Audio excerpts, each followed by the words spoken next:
手軽に美味しく美しく、世界初もみ殻から生まれたシリカと酵素が同時に取れる美ジュレ、ハッピーシリカ。こんなお悩みありませんか？肌が荒れる、爪が割れる、髪にツヤがなくなってきた、白髪が増えた、便秘気味。もしかするとそれはシリカが不足しているのが原因かもしれません。シリカをとっていつまでも美しく健康的に。こちらアンチエイジング研究家の青木ひかりさんです。なんと今年で61歳です。ハッピーシリカを毎日摂るようになってからますます若返り、15歳以上若く見られることも増えたそうです。ハッピーシリカはただいまキャンペーン中、お得な情報をご用意しています。詳しくはこちらをクリックしてください。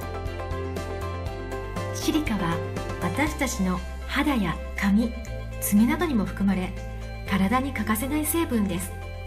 セレブやモデルさんの間でも注目され、美のミネラルとも呼ばれています。しかしシリカを食べ物で全て取ろうとすると非常に大変です。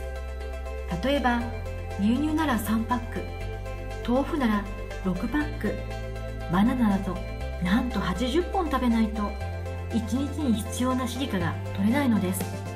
でもハッピーシリカなら1日に必要だと言われているシリカがたったの1袋で取れるのです。今多くのお客様からお喜びの声が届いています。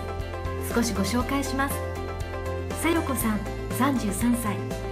お肌のトーンが上がり、白く透明感も出てきたようです。お通じもよく、体もすっきりしています。まりこさん43歳。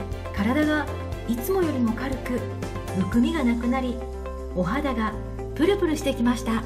ひなここさん45歳。肌のツヤと張り、ふわふわ感と目の輝きがすごい。ハッピーシリカはただいまキャンペーン中、お得な情報をご用意しています。詳しくはこちらをクリックしてください。